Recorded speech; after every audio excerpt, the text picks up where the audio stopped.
साल हो चुके थे बेटे को अपना घर छोड़कर विदेश में बसे हुए। इन 3 सालों में बूढ़ी माँ और ज्यादा बूढ़ी हो गई थी। 75 वर्ष की उम्र से सुलोचना देवी की याददाश्त काफी कमजोर होती जा रही थी। उन्हें रोजमर्रा की चीजें याद ना रहती, लेकिन जो उन्हें हमेशा याद रहता वह था उनका बेटा। दिन हो या रात, एक पल भी ऐसा ना होता जब उन्हें अपने बेटे की याद ना आती। दूसरी तरफ बेटा था जो साल भर में एक आध बार अपनी माँ को फोन कर लिया करता और 1-2 मिनट से ज्यादा बातें भी ना किया करता। फिर भी यह बूढ़ी माँ टकटकी लगाए अपने बेटे का इंतजार करती रहती। एक दिन बेटे का विदेश से फोन आया। हेलो हेलो, सुन रही हो ना माँ? अनिल बोल रहा हूँ, तुम्हारा बेटा। कैसे हो माँ? मैं ठीक हूँ बेटा। तुम बहू और मेरा पोता कैसा है? माँ ने पूछा। सब अच्छे हैं माँ। मैं अगले हफ्ते गांव आ रहा हूँ माँ, तुम्हें लेने। अब हम साथ में ही लंदन में रहेंगे माँ।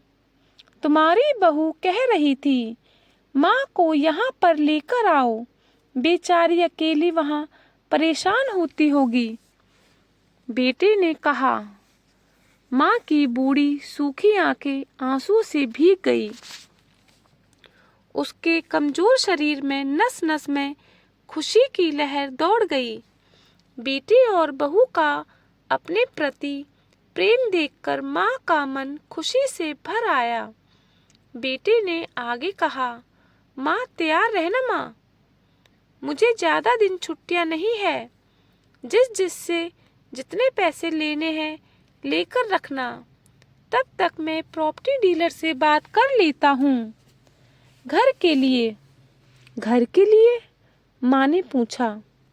हाँ माँ, गांव का घर हमें बेच देना पड़ेगा। अब हम साथ में ही रहने वाले हैं, तो वहाँ पर घर रखने का कोई मतलब नहीं है माँ, बेटे ने कहा। बुढ़ापे की वजह से ठीक से चलने में अक्षम माँ ने पूरे मोहल्ले में घूम घूम कर अपनी इस खुशखबरी को सबको सुनाया। सभी को खुशी हुई। सबको लगा माँ जी के आखिरी दिन अपने परिवार के साथ खुशी से बीत जाएंगे। घर वापस आकर माँ ने अपने घर के कोने कोने को ऐसे देखा जैसे वह अपने दूसरे बेटे को देख रही हो। देखी भी क्यों ना, उस घर को अपने बेटे से कम थोड़ी समझा था। अपने पति के साथ 40 साल यहीं तो बिताए थे, लेकिन अब मजबूर थी बुढ़ापे के आखिरी साल बेटे और बहू के साथ बिताना चाहती थी। दिल पर पत्थर रखकर घर बेचने के लिए माँ तैयार हो गई। आनन फानन में बेटे ने घर को आधे दामों में बेच दिया। माँ ने ज्यादा नहीं, लेकिन जिन चीजों से दिल लगा लिया था उन चीजों को समेटा और बेटे के साथ टैक्सी में बैठकर एयरपोर्ट के लिए चली गई। एयरपोर्ट पर आकर बेटे ने माँ से कहा, माँ तुम यहाँ बेंच पर बैठो, मैं सामान और बोर्डिंग पास की जांच करा कर आता हूँ। वहाँ वक्त लगता है और खड़ा रहना पड़ता है, तुम्हें तकलीफ होगी। तुम यहीं आराम करो, मैं यूं गया और यूं आया। माँ बेंच पर बैठ गई और बेटा अंदर चला गया। काफी समय हो गया, बेटा वापस नहीं लौटा। माँ सोचने लगी, ज्यादा भीड़ होगी, इसलिए देर लग रही होगी। अंधेरा होने को आया। अब तो लोगों की चहलकदमी भी कम होने लगी। माँ को अब चिंता होने लगी। एक कर्मचारी ने आकर पूछा, किससे मिलना है माँ जी आपको? यहाँ पर क्यों बैठी हैं? डरती हुई आवाज में सुलोचना देवी बोली, मेरा बेटा अंदर सामान की जांच कराने गया है।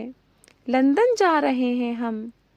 क्या नाम है माँ जी आपके बेटे का? कर्मचारी ने पूछा। अलिन नाम है मेरे बेटे का, सुलोचना देवी ने बताया। कर्मचारी अंदर गया और थोड़ी देर बाद बाहर लौटा। उसने सुलोचना देवी से कहा, माँ जी, लंदन जाने वाली फ्लाइट तो दोपहर में ही जा चुकी है और आपका बेटा भी उस फ्लाइट में बैठकर लंदन जा चुका है। अब आपके यहाँ बैठने का कोई मतलब नहीं है। आप भी अपने घर चली जाइए। क्या जा चुका है और मैं घर जाऊं? घर? माँ की आंखों से आंसू की सैलाब उठने लगे।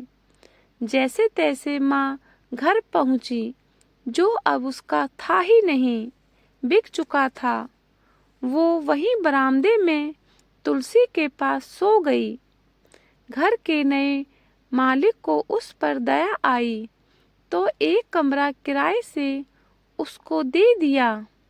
पेंशन के पैसों से खाना और किराए का बंदोबस्त हो जाता था। दिन बीतने लगे। कुछ दिनों बाद घर के नए मालिक ने सुलोचना देवी से कहा, माँ जी, आप अपने रिश्तेदारों के यहाँ पर जाकर क्यों नहीं रहती हैं? इस उम्र में आपके लिए वही अच्छा होगा। अच्छा तो होगा, लेकिन अगर मेरा बेटा वापस आया तो उसका ख्याल कौन रखेगा? मेरा बेटा बहुत भोला है, उसे अपना ख्याल रखना बिल्कुल नहीं आता। मैं कहीं नहीं जाऊंगी, क्या पता कब उसे मेरी जरूरत पड़ जाए, माँ ने कहा। दोस्तों, लाइक करें एंड शेयर करें। Thank you.